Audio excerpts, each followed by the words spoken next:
Hello. आज आपण बनवणार आहोत झणझणीत अशी मटण थाळी. दिसते की नाही छान? तोंडाला पाणी सुटलं ना? चला तर मग रेसिपीकडे वळूयात. इथे आपण 4 ते 5 कांदे घेतलेले आहेत, खोबरं, लसणाच्या पाकळ्या, कोथिंबीर आणि आलं. कढईमध्ये छान तेल गरम करून घ्यायचं आहे. त्याच्यामध्ये खोबरं टाकायचं आहे आणि ते परतवून घ्यायचं आहे. खोबरं छान लालसर होईपर्यंत परतवून घ्यायचं आहे. तुम्ही बघू शकताय तेल जरा गरम झालेलं होतं, त्याच्यामध्ये आपण खोबरं टाकून ते हलवून घेतो आहे. ते चांगलं लालसर होईपर्यंत परतवून घ्यायचं आहे. आता ते आपण काढून घेऊया. खोबरं काढून घेतल्यानंतर आपण तेलामध्ये लसणाच्या पाकळ्या आणि कांदा घालून तो चांगला लालसर होईपर्यंत परतवून घ्यायचा आहे. कांदा परतताना एक 10 ते 15 मिनटं लागतील आपल्याला. कांदा चांगला लालसर होईपर्यंत परतवून घ्यायचा आहे. एक मंद आचेवर कांदा चांगला लालसर होईपर्यंत परतवून घ्यायचा आहे. तुम्ही बघू शकताय कांदा छान आपला लालसर झालेला आहे. हे वाटण थोडंसं थंड झाल्यानंतर आपण ते मिक्सरमध्ये बारीक करून घ्यायचं आहे.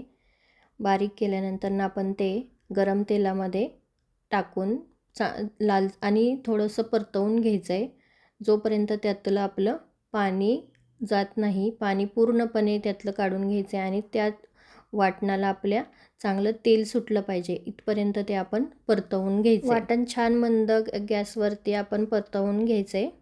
तुम्ही बघू शकताय आपलं त्यात पाणी अजिबात राहिलेलं नाही आहे आणि चांगलं त्याला तेल सुटलेलं आहे. असं आपण वाटण ते परतवून घेतलेलं आहे. वाटण करून घेतलं म्हणजे आपण निम्मी रेसिपी तयार केल्यासारखी होते. आता आपण वळूयात. आपले मटण शिजायला घालायचं आहे. आता कुकरमध्ये तेल चांगलं गरम करून घ्यायचं आहे आणि त्याच्यामध्ये बारीक चिरलेला एक कांदा आपण त्याच्यामध्ये घालणार आहोत. तो लालसर परतवून घ्यायचा आहे. पूर्ण लाल होईपर्यंत कांदा चांगला परतवून घ्यायचा आहे आणि त्याच्यामध्ये लसूण खोबऱ्याची पेस्ट घालायची आहे. ते पण थोडी चांगली परतवून घ्यायची आहे. नंतर आपण त्यामध्ये ॲड करणार आहोत गरम मसाला, मीठ, हळद.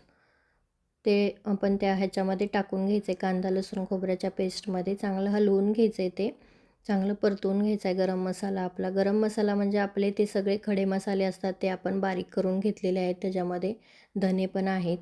ते असं परतवून घ्यायचं आहे. नंतर त्याच्यामध्ये आपण टाकणार आहोत आपलं मटण. मला मॅरिनेट केलेलं मटण अजिबात आवडत नाही, म्हणून मी मॅरिनेट करत नाही. मला ते दह्याची टेस्ट नाही आवडत, म्हणून मग मी या पद्धतीने सिंपल पद्धतीने करते. मग त्याच्यामध्ये नंतर आपण कोथिंबीर घालणार आहोत आणि ते चांगलं परतवून घ्यायचं आहे आणि न पाणी घालता ते आपण वाफलायला ठेवायचं आहे. वरती ताटलीमध्ये आपण पाणी ठेवणार आहोत आणि एक 10 ते 15 मिनटं वाफ काढून घ्यायची आहे. पाणी ॲड करायचं नाही आहे. तुम्ही बघू शकता त्याला पाणी सुटलेलं आहे. नंतरनं आपण ते पाणी एक 15 मिनटांनी आपण ते पाणी त्यात घालणार आहोत, जे वरती ताटेमध्ये ठेवलेलं आहे. अशा पद्धतीने जर रेसिपी तुम्ही केली तर मटण पटकन शिजते आणि आपली रेसिपी पटकन तयार होते. मटण चांगलं 10 ते 15 मिनिट वाफेवर शिजवून झाल्यानंतर आपण कुकरच्या 2 शिट्ट्या घेणार आहोत. 2 शिट्ट्या झाल्यानंतर आपण वळूयात आपल्या मेन रेसिपीकडे. पातेल्यामध्ये तेल घालून घ्यायचं आहे. तेल थोडंसं गरम झाल्यानंतर आपण त्याच्यामध्ये तयार केलेले वाटण घालायचे आणि छान परतवून घ्यायचे. नंतर आपण त्याच्यामध्ये आपले मसाले म्हणजे लाल तिखट, मीठ आणि गरम मसाला, कोरिएंडर पावडर घालून ते परतवून घ्यायचे आणि आपण त्याच्यामध्ये ॲड करणार आहोत भाजकी डाळ, पांढरे तीळ आणि खसखस भाजून घेतलेलं भाजून घेऊन ते बारीक करून ठेवलेलं होतं, ते मी त्याच्यामध्ये ॲड केलेलं आहे. ते ॲड करून ते वाटण चांगलं परतवून घ्यायचं आहे. नंतर आपण त्याच्यामध्ये घालणार आहोत आपल्याला शिजवलेलं मटण ॲड करून झाल्यानंतर आपण त्याच्यामध्ये घालणार आहोत गरम पाणी घातल्यानंतर तुम्ही बघू शकता किती छान असा कलर आलेला आहे आपल्या रेसिपीला. चला तर मग आपण प्लेटिंग करायला घेऊयात. हे आपले आहे. कशी वाटली आपली आजची रेसिपी झणझणीत असं मटण थाळी? तुम्हाला नक्की आवडली असेल.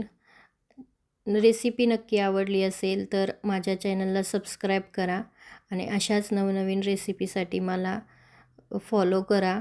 आपल्या रेसिपी ह्या आपल्या गावाकडच्या पद्धतीने असणार आहेत. एकदम साधी आणि सोपी पद्धत असणार आहे. तुम्ही बघू शकता मी जास्त काही त्याच्यामध्ये टाकलेलं नाही आहे, तरी पण आपली भाजी इतकी सुंदर झाली होती. काय सांगू तुम्हाला, सगळ्यांना इतकी आवडली, खूप आवडली भाजी. अशाच नवीन रेसिपींना ट्राय करण्यासाठी माझ्या चॅनलला प्लीज सबस्क्राईब करा आणि अशाच नवनवीन रेसिपी बघत राहा आणि मला फॉलो करत राहा. थँक्यू.